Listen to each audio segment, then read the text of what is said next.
Hey YouTube family, what's up? It's James Lovett checking in on you. So you want to find out why I became a Mason. All right, well, first of all, here's the ring. So many other people in the other videos show their rings, claiming that they're Masons. But like I said in my other video, if you're a real Mason, you will have not only the rings, but you will have the dues card, which means they pay to be a part of their organization, letters from their Grand Lodge or letters from their lodge, like I showed you. Also, I told you our lodge is mckinleylodge.org. You can go on there and see all this information about our lodge in the state of Wisconsin. And you can also call the Grand Lodge of whatever your name of your state is. Look them up online, and they will verify if somebody's a Mason. And if you want to become one, ask them information, and they will send it to you or send somebody to call you. So 2B1, ask one, right? Also, they will give you pins like this that prove that you're from the state, like mine is Wisconsin. And your main lodge usually issues pins with their name on there. We celebrated our 100th 3 years ago, and also pins like these. There you go. I think you can see that. For your dedication, hard work, and for basically giving back to the community and being outstanding in your field. So also, once again, I want to thank Don Christiansen for giving me this ring. This was his father's ring and his father's before him. And I just can't believe it's a real ring. It's got history. It's awesome. So thank you once again for that. Why did I become a Mason? Mostly because I'm into sacred geometry, which makes the world and the universe go round.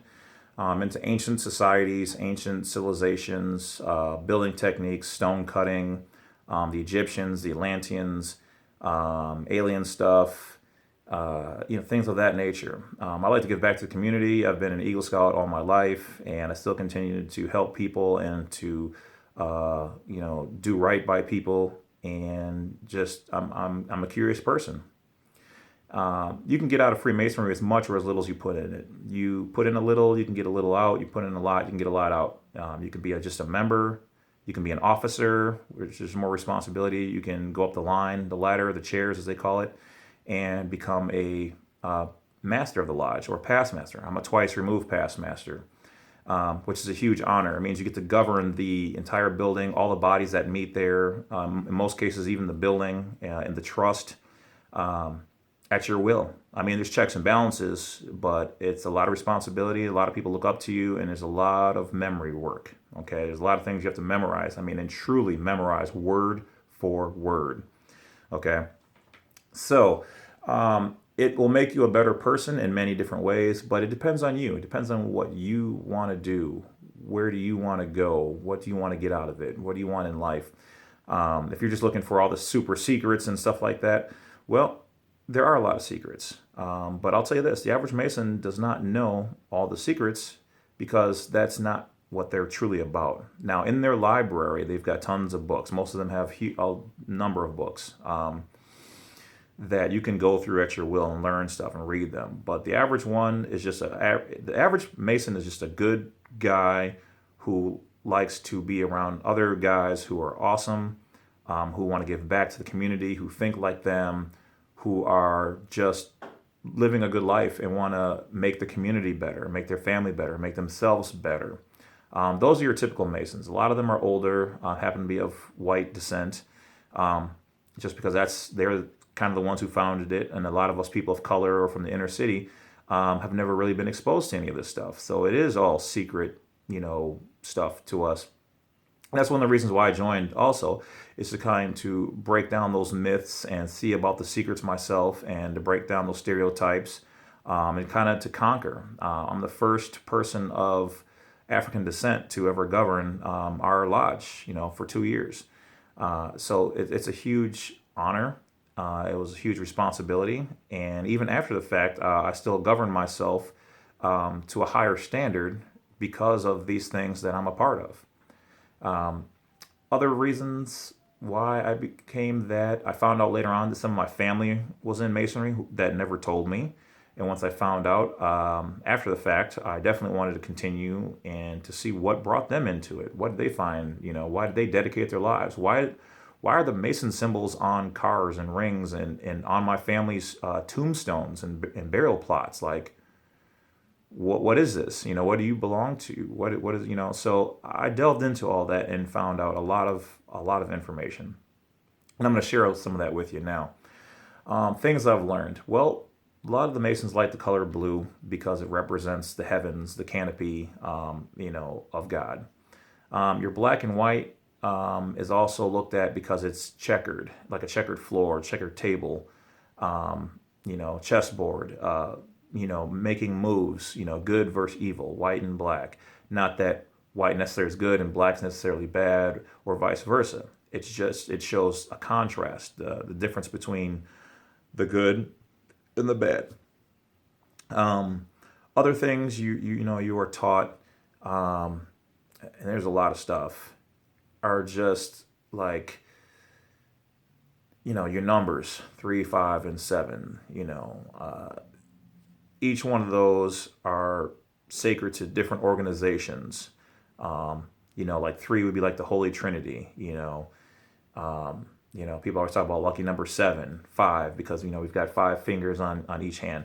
Like that's also kind of like sacred geometry, sacred things and numbers. Like why do we have 5 here, 5 here. So you learn things like that. You learn things like your stars, a 5-point star, a 6-point star. For instance, like a 6-point star is composed of 2 triangles. Well, that's 3 points, the Holy Trinity. When the pyramid is up, you're basically looking at it as the symbol for male. When the pyramid is down, looking at it as a symbol for female. You put those together, you no longer have male and female, but you have a unity of one. And so that in itself, legend talks about how the races of mankind, souls wasn't a male, it wasn't a female. They were split so that the male and female would have to come together in order to find unity. Once again, some of this, whether it's 100% true or not, I don't know. Some of this is written, some of this is lost to antiquity, but it's information. Do with it what you will. The circle, infinity, one circle, no beginning, no end.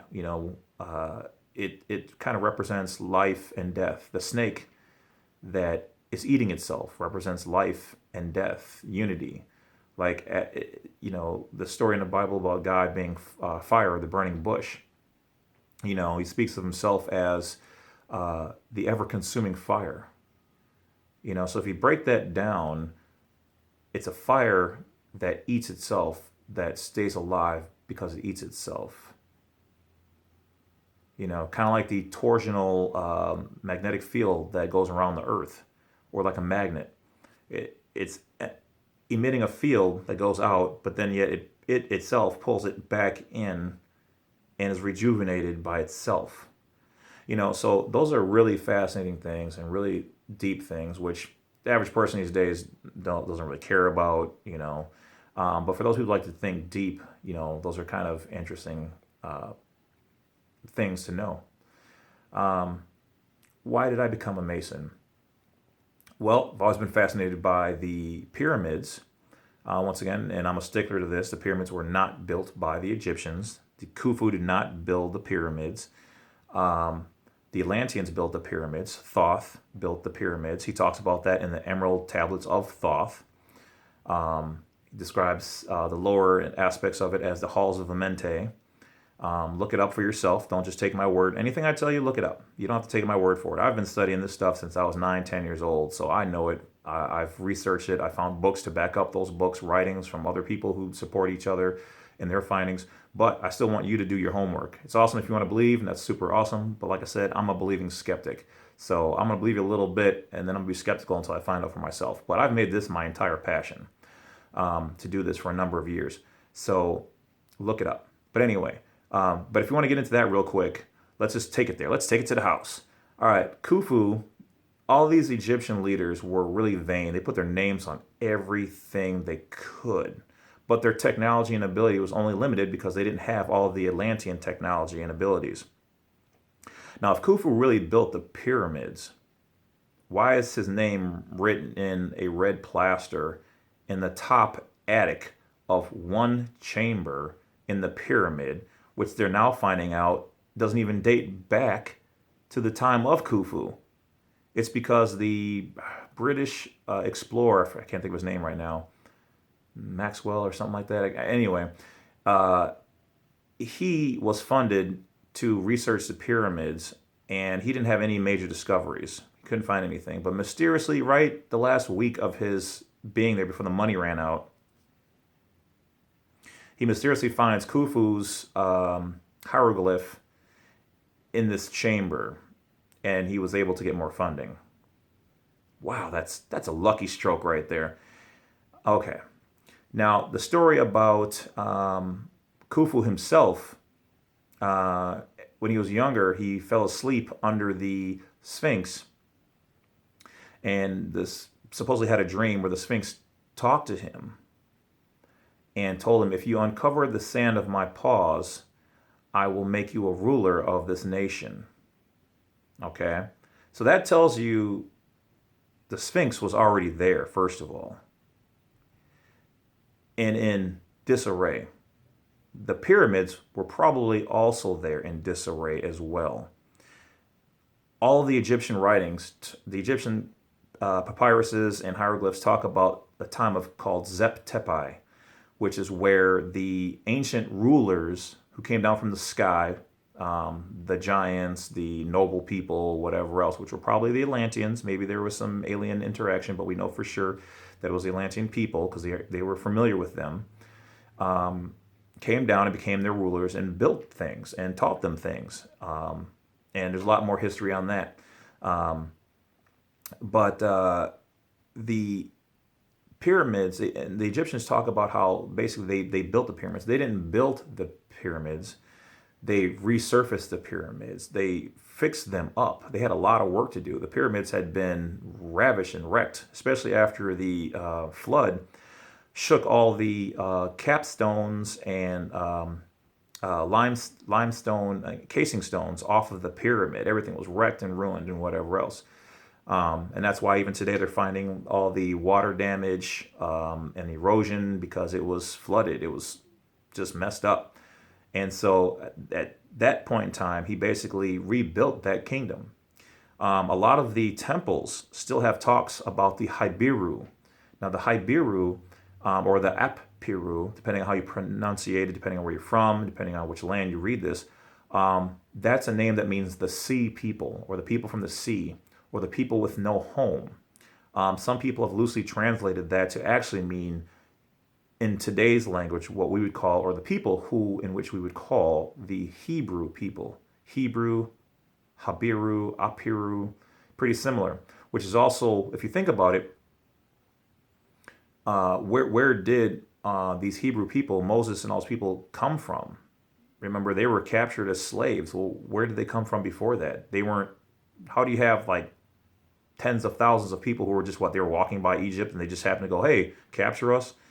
You know, they weren't all nomadic people who were just scattered, some here and there, and then they just gathered them all up to be slaves. That'd be like, saying, oh, well, we just gathered all the Mexican people up and, made them our, second-class citizens. No. And no offense, people who are Mexican and Spanish. No, these were captured and conquered people that were the last remnants of the Atlantean people. All the ancient books from the Greeks to the Romans, Carpathians, all these people talk about how, and the Egyptians talk about how after the flood, the Egyptian people, or the Atlantean people, were a scattered, broken people. The Atlanteans tried to conquer the world, and when their islands and things got destroyed, they were screwed. And so the Egyptian people worked with Thoth, who was an Atlantean, and some other ones, and the rest of them were basically captured and made into slaves. But anyway, that's a story for another time. So for me, this kind of stuff, learning and being fascinated by it, to become a better person, to hold myself to a better standard. And because there's so many stories between that and the Bible that kind of merge in together. And once again, I'm not a religious person. I look at the Bible as a tool, potentially given to us by a higher being that was, how should we say, gutted by the Council of Nicaea under the direction of, was it King James?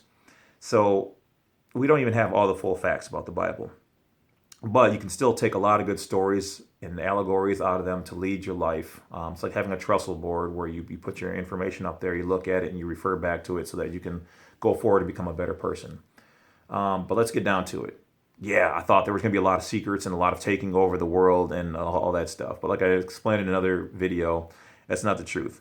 But are there factions out there of Masons who could be doing that? Yeah, there very well could be.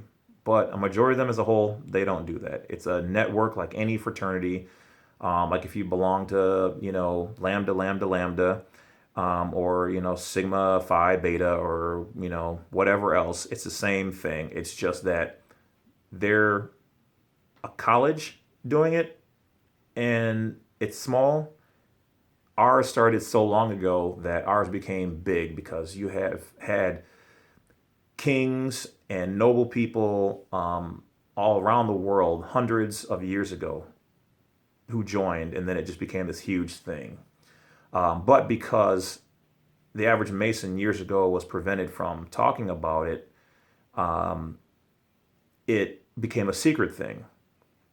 Like I said, even family members in those days didn't tell other people that they were Masons. If you didn't see the ring and they didn't want to explain, which basically would have been breaking an oath, you didn't know about it.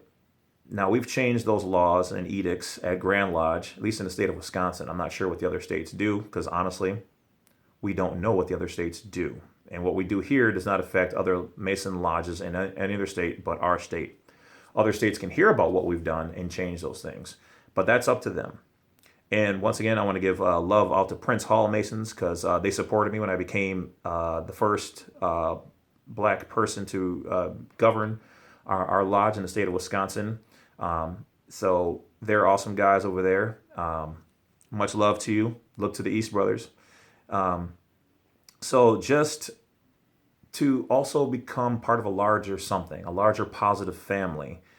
A lot of people these days don't really have large families. They don't have tight families. They don't have communities. I can go anywhere almost in the entire world and find another Mason. I can go to Australia right now with not $1 in my pocket. And when I get there, I can find a local Masonic lodge and they will look out for me. They will help me to get on my feet and to have food and money and whatever else.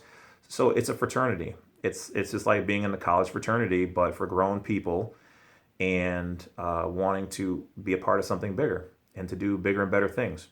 So that's about it, everybody. Thank you for watching the video. If you have any questions, I've left enough information. There's some stuff down there in the bottom that you can contact me with. Hit that bell, hit that subscribe, hit that like. Let's get out there and live a better life and share some knowledge. All right. Thanks. Have a good day, guys. Bye.